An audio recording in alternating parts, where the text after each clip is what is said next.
Good morning प्रिय विद्यार्थी। अभी तक देखिए हमने सेकंड पेपर में जो भी पढ़ा है अपन उसको 5 मिनट रिवाइज कर लेते हैं, क्योंकि ये जो टॉपिक है ये एक से कनेक्टिंग लिंक है और इन सभी टॉपिक में अपन जब भी चर्चा करेंगे उससे 5 मिनट पहले अपन जो भी अपन अभी तक पढ़ चुके हैं वो उसके बारे में चर्चा करेंगे। आपने देखा होगा कि इससे जो पहले मैंने पढ़ाया था उसको मैं 5 मिनट में आपको रिवाइज करा देता हूँ कि अपन ने पढ़ा था शुक्राणु और अंडाणु।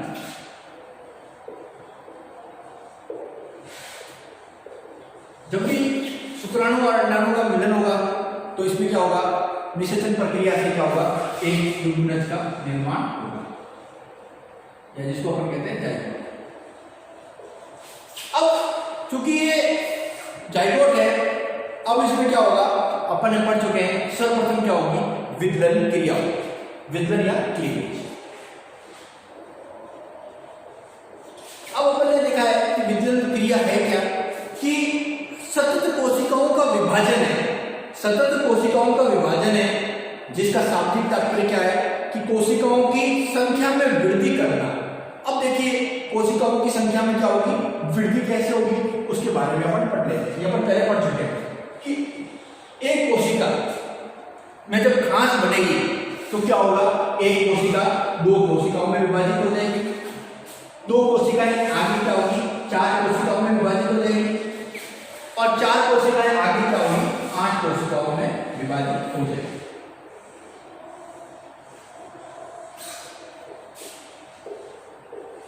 अब अपन ने पढ़ा था कि विद्युत प्रक्रियाओं में क्या हो रहा है, कोशिकाओं में विभाजन हो रहा है और क्या होगा, इनकी संख्या में वृद्धि हो रही है।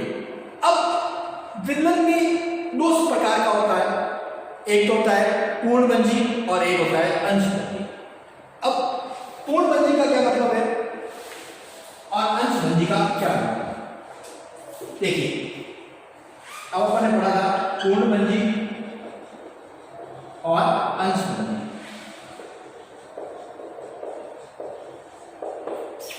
देखिए अगर पूर्ण का मतलब क्या है, पूरा, और अंश का मतलब क्या है, आधा, ये हम पहले पढ़ चुके हैं। अब ये एक कोशिका है, अगर मैं इसको पूरा काट दूं, अर्थात इसके बदले जो खांच खींच रहा हूं और वो इसको पूरा विभाजित कर दे, अर्थात एक कोशिका बीच से बिल्कुल 2 कोशिकाओं में विभाजित हो जाए, ऐसे विदलन को क्या कहते हैं, पूर्णभंजी विदलन, अर्थात पूरा विभाजन। लेकिन अगर ये जो खांच बन रही है वो क्या हो, बीच में आके रुक जाए, बीच में आके रुक जाए, तो अब ऐसा क्या है, ये विदलन कैसा है, ये अंशभंजी है।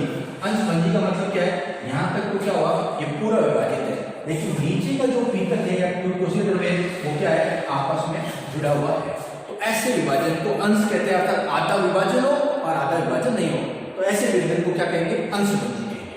अब पूर्णभंजी भी 2 प्रकार का होता है, पहला है समान और असमान।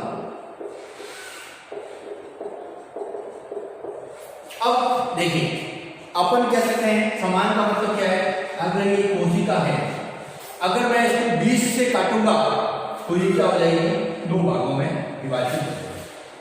तो ऐसा जो विदलन होगा वो क्या होगा, पूर्णभंजी और समान प्रकार का, अर्थात ये कोशिका और ये कोशिकाएं दोनों आकार में क्या होगी, बराबर होगी, तो ऐसे विदलन को क्या कहते हैं, पूर्णभंजी।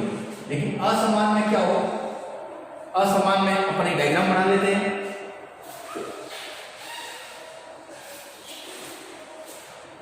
अगर असमान में मैं 2 डायग्राम बना लेता हूं, देखिए अब ये कोशिका है, अगर 20 से काटते हैं तो क्या हो गया, समान है। अब चूंकि बीच वाले भाग से जो मैंने पहले काटा था उससे अगर थोड़ा पहले मैं अगर इस कोशिका को काटूं इस प्रकार, ये खांच, तो अब क्या है, विदलन तो पूर्णभंजी है लेकिन क्या हो गया, असमान प्रकार का। कैसे, एक कोशिका तो क्या है, आकार में क्या है, बड़ी, जबकि दूसरी कोशिका क्या है, आकार में क्या है, छोटी। तो ऐसे खंड को दीर्घखंड और ऐसे खंडों को क्या कहते हैं, लघुखंड, अर्थात असमान प्रकार का। अब चूंकि ये एक डायग्राम है, ऐसी स्थिति दूसरी तरफ भी हो सकती है, जो बीच की रेखा उसके बाद बन जाए। अब चूंकि मध्य रेखा थी उससे ये पहले बन रहा है, अगर इसमें बाद में बन जाए तो भी क्या होगा, असमान पूर्णभंजी वेदन होगा, अर्थात एक तो बड़ी कोशिका बनेगी और एक क्या होगी, छोटी कोशिकाएं बनेगी। तो हमने विदलन क्रिया कंटिन्यू पढ़ते रहे। उसके पश्चात जो सेकंड हमने पढ़ा था वो बना था ऊतक, या जिसको मैंने कहा था मोरुला। अब मोरुला के अंदर क्या कहा था, जो भ्रूण की आकृति है वो शहतूत के समान दिखाई देती है, उस स्थिति में क्या होगा, कौन सी स्टेज आती है, मोरुला या मोरुलेशन कहते हैं, या हिंदी में अपन कहते हैं तूतक। और तूतक निर्माण की प्रक्रिया वो क्या कहते हैं, तूतक भवन। भवन का अर्थ होता है निर्माण। अब जब हम मोरुला पढ़ रहे थे तो इसके पश्चात जो अवस्था आई थी वो आई थी कौरक। और हमने पढ़ा था कि कौरक के अंदर क्या होगा, जो भ्रूण है उसमें बाहर की ओर एक स्तर बनेगा, एकोसिक स्तर बनेगा जिसे हम कहेंगे कौरक चर्म, और बीच की ओर एक गुहा होगी जिसे क्या कहेंगे, कौरक गुहा या ब्लास्टोसील। ये अपन पढ़ चुके हैं पिछली क्लास में, ब्लास्टुला और ब्लास्टुलेशंस कह चुके हैं। उसके पश्चात जो अगली टॉपिक अपन ने पढ़ा था वो पढ़ा था गैस्ट्रुला।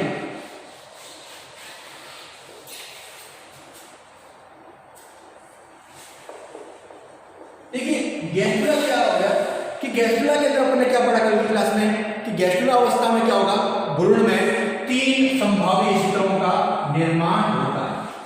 3 संभावी स्तरों का निर्माण होता है गैस्ट्रुला अवस्था की सबसे बड़ी विशेषता है। देखिए बीच वाले स्तर को कहते हैं एंडोड्रम, बाहर वाले स्तर को कहते हैं एक्टोड्रम, और एक्टोड्रम और एंडोड्रम के जो बीच का क्षेत्र होता है उसको हम कहते हैं मेसोड्रम। ये हमने पढ़ाया कि भ्रूणों के अंदर सबसे पहले विदलन, तूतक, ब्लास्टुला और गैस्ट्रुला अवस्थाएं होती है। अब इसके बाद हमने पढ़ा था एक चीज, नियति मानचित्र,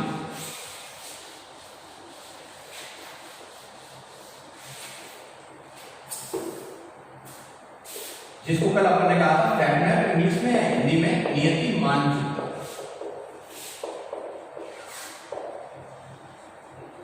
अब नियति मानचित्र क्या है, तो देखिए अपन मानचित्र पढ़ते हैं, नियति हटा दो, मानचित्र कहते हैं, तो मानचित्र को सामान्य भाषा में जो कहते हैं वो नक्शा कहते हैं, नक्शा कहते हैं। अब अपन ने देखा होगा कि अगर अपन को किसी स्थान पे जाना होता है तो क्या होता है, अपन को अगर एक नक्शा दे दिया जाए और अपन को कहना है कि उस स्थान पे पहुंचना है, तो अपन क्या होगा, उस नक्शे की सहायता से आसानी से पहुंच सकते हैं। और आपने पुराने जमाने में देखा होगा, आजकल तो कई हाईटेक जमाना आ गया, अगर कुछ समय कुछ वर्षों की पूर्व की बात करें तो अपन ने देखा होगा एक नक्शा होता था जिसकी सहायता से ही एक स्थान से दूसरे स्थान पर जाया जाता था। अब नियति मानचित्र क्या होता है, नियति मानचित्र एक ऐसा चार्ट या नक्शा होता है जिससे क्या होता है, भ्रूण में बनने वाले संभावित अंगों का पूर्व में ही अध्ययन किया जाता है। अर्थात वो भ्रूण में कौन कौन से उनकी संभावित जो भाग है वो कहाँ कहाँ बनेंगे उसका एक नक्शा या क्या कहते हैं, चार्ट कहते हैं, तैयार कर दिया जाता है। और अपन ने कल भी पढ़ा था, 1 नंबर का प्रश्न भी आ रखा है कि सबसे पहले नियति मानचित्र जो बनाया गया था वो उभयचर जीवों का बनाया गया, एम्फीबियन कहते हैं उनका नियति मानचित्र। अब नियति मानचित्र की सहायता से क्या होता है, कोई भी जो है वो क्या करता है, भ्रूण में जो संभावित क्षेत्र बन रहे हैं उसका अध्ययन किया जा सकता है। अब देखिए अपन क्या करते हैं, नियति मानचित्र बनाते हैं। देखिए नियति मानचित्र जो बना रहे हैं, कई बार क्या होता है वो प्राकृतिक आवास, प्राकृतिक कंडीशन में बनता है। अब हम जानते हैं कि हर चीज हम हमारे अनुसार बनाए ये संभव ही नहीं है। अगर मैं कहूँ कि हर चीज का एक नक्शा तैयार हो जाए, चार्ट तैयार हो जाए, संभव नहीं है। कुछ कंडीशन ऐसी होती है कि उसमें प्राकृतिक तरीके से नहीं बनाए जा सकते, तो वहां क्या किया जाता है, कृत्रिम पदार्थों का यूज किया जाता है, जैसे वॉयलेट गैस, और इसमें किया जाता है रंगा पदार्थ, और इसमें किया जाता है वॉयलेट जैसे पदार्थों का। अर्थात जिन जीवों में प्राकृतिक रूप से ना बनाया जा सके तो उनमें क्या होता है, कृत्रिम तरीके से बनाया जा सकता है। इसके पश्चात हमने जस्ट पढ़ा था कल संरचना विकास प्रक्रिया।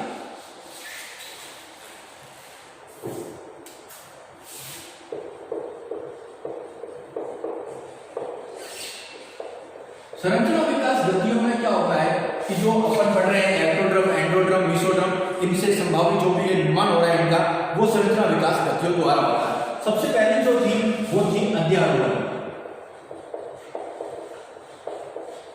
और जिसको अपन कहते हैं एपिबोलिक, सेकंड थी अंतरोधन। अब अपन ने देखा था कल अपन ने पढ़ा था अध्यारोहण में क्या था, संभावी एक्टोडर्म का निर्माण होता है और इसके साथ ही क्या होता है, भ्रूण जो होता है वो छोटे छोटे खंडों में विभेदन क्रिया द्वारा निरंतर विभाजित होता है। अब जो कि विभेदन क्रिया हो रही है इसमें क्या होंगे, छोटे छोटे जो खंड होते हैं वो निरंतर बढ़ते रहेंगे, बनते रहेंगे और क्या होगा, संख्या भी इनकी क्या होगी, अधिक होगी। और इसके साथ ही जो बड़े खंड है वो भ्रूण के क्या होंगे, भीतरी भागों की ओर स्थानांतरित हो जाते हैं। तो कल अपन ने जो पढ़ा था वो पढ़ा था अध्यारोहण। अब अपना जो आज का टॉपिक है वो है अंतरोहण। अब अंतरोहण प्रक्रिया में क्या है, अंतरोहण प्रक्रिया में क्या है, जो भी संभावी है एंडोडर्म और मेसोडर्म, जो कि एक्टोडर्म तो किसमें बन गई, पहली स्टेज बन गई। अब जो अंतरोहण है उसमें क्या होगा, संभावी मेसोडर्म और एंडोडर्म का निर्माण होगा। और इसके साथ ही जो बाहर की जो कोशिकाएं होती है, एंडोडर्म की जो कोशिकाएं जो है वो क्या करेंगी, भीतर भ्रूण के भीतर की ओर, भ्रूण के भीतर की ओर क्या हो जाएगी, स्थानांतरित हो जाएगी या भ्रूण के पक्ष भाग में क्या हो जाएगी, प्रसारित हो जाएगी। और ये प्रक्रिया अलग अलग प्रकार से होती है। देखिए ये जो संतरण विकास गतियां होती है इसका उद्देश्य होता है जो बाहर निर्मित जो कोशिकाएं हैं एक्टोडर्म, एंडोडर्म, मेसोडर्म, इसको भ्रूण में एक निश्चित भाग पर अध्यारोपित या स्थानांतरित किया जा सके। अब गतियों का मतलब क्या, स्थानांतरण, ट्रांसफर करना। अब अंतरोहण प्रक्रिया में क्या, इस प्रकार की संतरण विकास गतियों द्वारा संभावी मेसोडर्म और एंडोडर्म जो होती है वो निर्माण कोशिकाओं का भ्रूण की सतह से भीतरी भागों की ओर क्या किया जाता है, स्थानांतरण किया जाता है। तथा कोरखंड भ्रूण के अग्र पक्ष भाग में, तथा जो कोरखंड है वो भ्रूण के अग्र पक्ष भाग में प्रसारित होते हैं। और ये गतियां क्या होती है, सामान्यतः 4 प्रकार की होती है। अब 4 प्रकार के अलग अलग है, जैसे पहले अगर बात करूं अंतर्वलन। अब ये कोशिका है, ये कोशिका है। अब जो इसमें जो कोशिकाएं होगी वो क्या होगी, धीरे धीरे क्या होगी, अंदर की ओर वलित होगी। अब अगर धीरे की ओर अंदर की ओर वलित होना है तो मतलब क्या है, ये कोशिकाएं क्या है, धीरे धीरे अंदर की ओर वलित होगी। इस डायग्राम से आप समझ सकते हैं। अब ये कोशिकाएं जो पूरी, अब ये क्या धीरे धीरे अंदर की ओर दब रही है, अर्थात अंदर की ओर वलित हो रही है। अब अंदर की ओर वलित होने से क्या होगा, इस प्रकार की कोशिकाओं का निर्माण हो जाएगा। अर्थात अंदर की ओर वलित होने से कोशिकाओं में जो संभावी एंडोडर्म और मेसोडर्म है वो अंदर की ओर वलित हो रही है, तो ऐसी कोशिकाओं को क्या कह रहे हैं, अंतर्वलन प्रक्रिया। तो अपन अब क्या करेंगे, एक एक टाइप को इस तरह से पढ़ेंगे।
देखिए अब अपना जो टॉपिक था उसमें अपन ने 4 टॉपिक पढ़े थे। उसमें पहला जो टॉपिक है वो है अंतर्वलन। देखिए अंतर्वलन का बेसिक शाब्दिक क्या होता है, अंदर की ओर वलित। देखिए ये डायग्राम है, सामान्य अगर बात करूं और अगर मुझे अंतर्वलन का डायग्राम बनाना है तो सीधा सा मतलब है अंदर की ओर कोशिकाओं का वलित। तो अंतर्वलन प्रक्रिया द्वारा क्या होगा, कोशिकाएं अंदर की ओर वलित होती है। अब सबसे पहले आती है अंतर्वलन प्रक्रिया। अंतर्वलन होती किसमें कि तो अंतर्वलन प्रक्रिया उन जीवों में होती है जिनके अंडाणुओं में पित्त की मात्रा क्या होगी, हमेशा कम होगी। जिन जीवों के अंडाणुओं में पित्त की मात्रा कम होगी उन्हीं में अंतर्वलन की क्रिया, ये अंतर्वलन की क्रिया होगी। जैसे ब्रैंकियोस्टोमा के अंडाणु, इनमें क्या होता है कि पित्त की जो मात्रा होती है वो बहुत कम होती है, लघु भी कह सकते हैं, सूक्ष्म भी कह सकते हैं। अब इस प्रक्रिया में क्या होती है, इस प्रक्रिया में क्या होती है, कोरकचरण का एक भाग भ्रूण में धंसता जाता है। अर्थात जो कोरकचरण, बाहर की जो कोरकचरण है उसका जो एक भाग है वो भ्रूण में क्या होगा, धंसता जाएगा। अब जिससे क्या होगा, एक गोलाकार संरचना क्या होगी, एक पैरेलल संरचना में परिवर्तित हो जाएगी। अब मैं आपको इस डायग्राम के माध्यम से समझा देता हूं कि हो क्या है। अब ये डायग्राम है,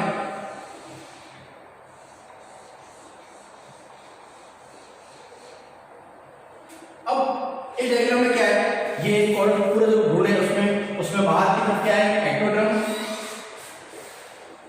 बीच में मेसोडर्म और अंदर की ओर एंडोडर्म, और बीच में क्या है, कोरक गुहा। अब आप इस डायग्राम के माध्यम से चार चीज समझ रहे होंगे, एक्टोडर्म बाहर की ओर, मेसोडर्म बीच, एंडोडर्म और कोरक गुहा। अब क्या होगा, भ्रूण की जो कोशिकाएं होगी क्या होगी, वो भीतर की कोरक चर्म है वो क्या होगी, अंदर की ओर धसेगी। अंदर की ओर धसने का मतलब क्या है, अभी गोलाकार आकृति आप देखें, अभी गोलाकार आकृति है, उसके पश्चात क्या होगा, ये प्याले आकृति में परिवर्तित हो जाएगी। जैसे अब इस डायग्राम को अगर मैं समझूं तो भीतर की ओर क्या है, अंतर्वलन होना। भीतर की ओर अंतर्वलन का बेसिक मतलब क्या है, इस प्रकार।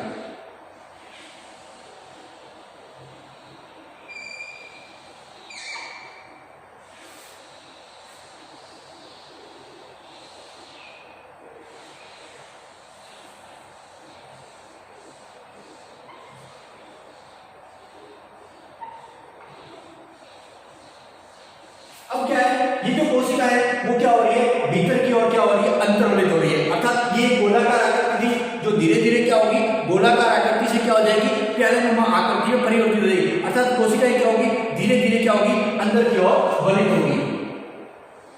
और कुछ समय पश्चात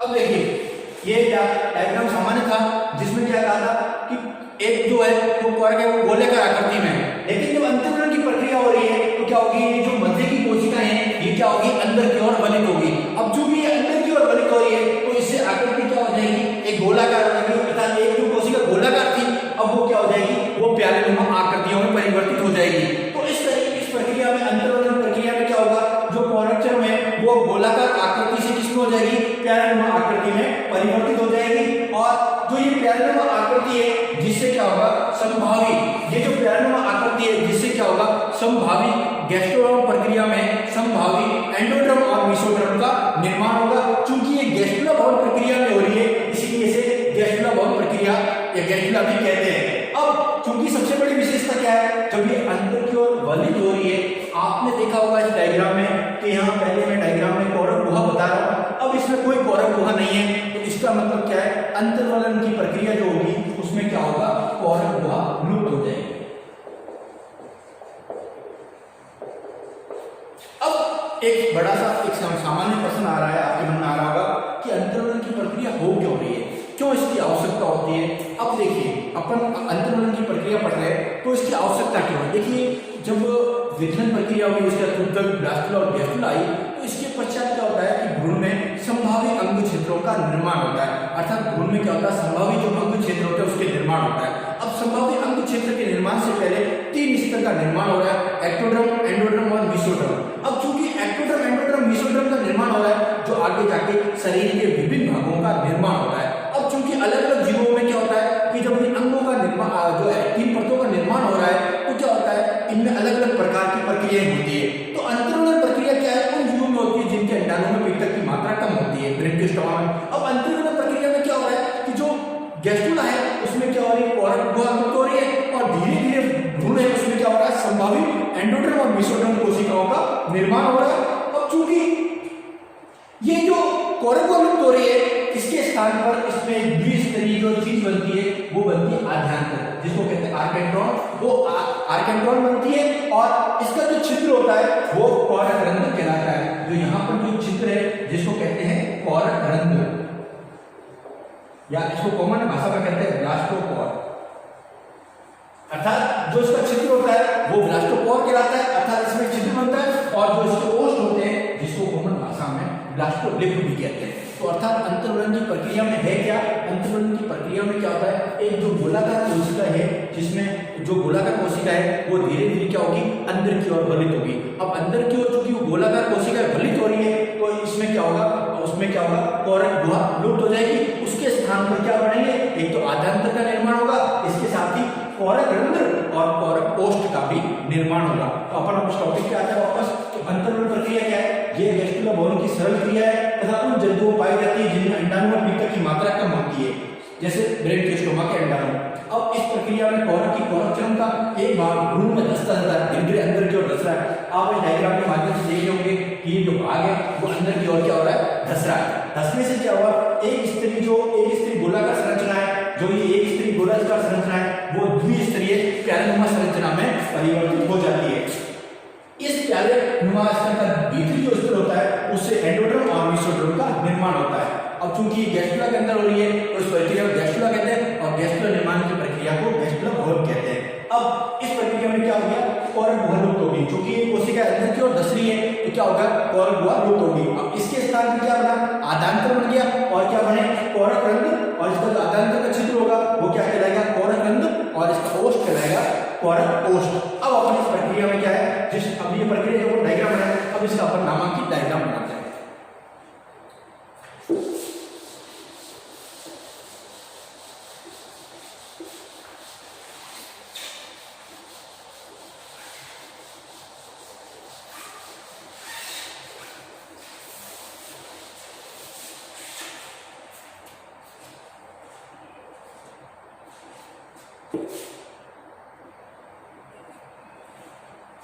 अपन अंतर्वलन प्रक्रिया के नामांकित चित्र बना देते हैं जो अपन ने अभी देखे।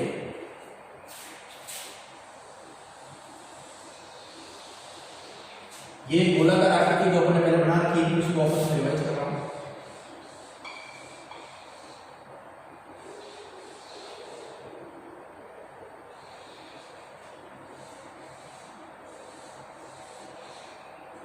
ये होगी बाहर की एक्टोड्रम,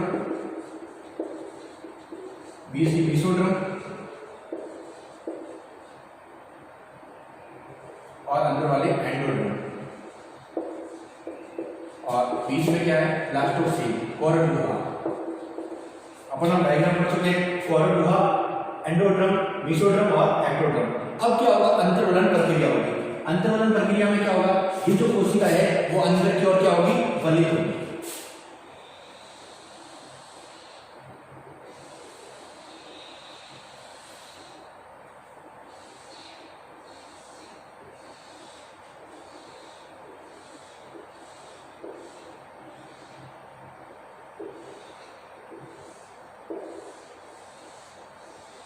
देखिए अभी तक इसके मध्य भाग में कोरक गुहा क्या है, उपस्थित है। अब चूंकि ये क्या है, ये जो कोशिका क्या है भीतर की ओर अंतर्वलित हो रही है, जिससे क्या होगा, संभाव्य एंडोड्रम और मेसोड्रम का निर्माण हो रहा है। अब ये कोशिका एक गोलाकार आकृति में थी, अब ये कोशिका क्या हो रही है, धीरे धीरे प्यालेनुमा में परिवर्तित हो रही है। अब इसके पश्चात जो नेक्स्ट डायग्राम आएगा,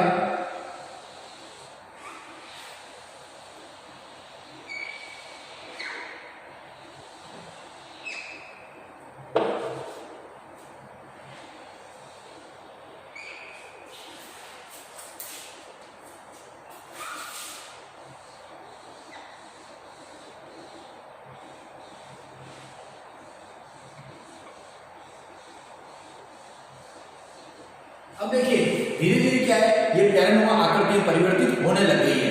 अब फर्स्ट डायग्राम में क्या है, गोलाकार आकृति, सेकंड डायग्राम में क्या है, ये धीरे धीरे दब रही है, थर्ड डायग्राम में ये और फोर्थ डायग्राम जो आएगा उसमें ये बिल्कुल दब जाएगी।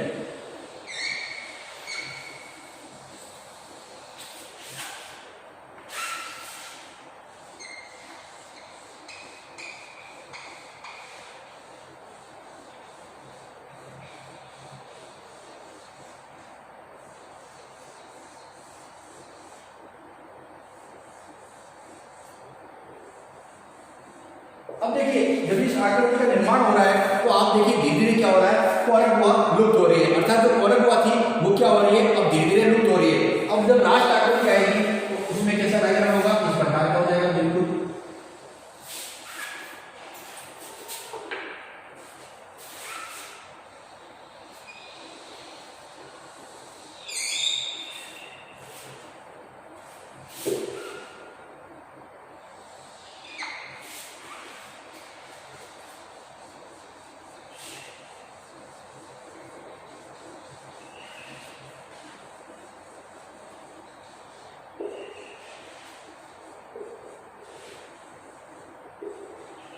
अब चूंकि ये आकृति बन रही है तो आपने देखा होगा ये क्या है, आर्केट्रॉन आद्यंतर है, और जो इसका ये चित्र कहलाएगा वो क्या कहलाएगा, ब्लास्टोपोर, और जो लिप है वो कहलाएगा ब्लास्टोलिप। तो अपन ने देखा कि इसमें ओष्ठ का भी निर्माण हो गया, छिद्र का भी हो गया और आद्यंतर का निर्माण हो गया। अर्थात इस डायग्राम से अपन ने एक चीज क्या देखी कि कौरव अधिकतर लुप्त हो रही है, उसके आद्यंतर या आर्केट्रॉन का निर्माण हो रहा है। तो इस प्रक्रिया द्वारा ये समझाया गया है कि कोशिकाओं में धीरे धीरे अंतर्वलन हो रहा है, जिससे एक स्त्री जो कोशिका है, गोलाकार कोशिका है, वो अंत में क्या हो रही है, प्यालेनुमा कोशिकाओं में परिवर्तित हो रही है। तो प्रिय विद्यार्थियों, आज जो हमने वो अंतर्वलन प्रक्रिया को पढ़ा। अंतर्वलन प्रक्रिया एक चरण है जो उन जीवों के अंडाणुओं में पाई जाती है जिनके अंडाणुओं में पित्त की मात्रा कम होती है। और अंतर्वलन प्रक्रिया का सबसे बड़ा एग्जाम्पल क्या है, इसमें क्या होगा, भ्रूण में जो गोलाकार आकृति किसमें परिवर्तित हो जाएगी, प्यालेनुमा, गोलाकार आकृति प्यालेनुमा, जिससे क्या होगा, भ्रूण में संभावी एंडोड्रम और मेसोड्रम का निर्माण होगा। और इसके साथ ही चूंकि गैस्ट्रो भवन में, तो इस प्रक्रिया को क्या कह रहे हैं, गैस्ट्रो भवन। और कौरव क्या हो रही है, लुप्त हो रही है, इसके स्थान के आधार पर आर्केट्रॉन में ब्लास्टोपोर और लिप को कहते हैं ओष्ठ का निर्माण हो रहा है। अब जो इसके जो शेष 3 पार्ट है वो अपन अगली क्लास में पढ़ेंगे।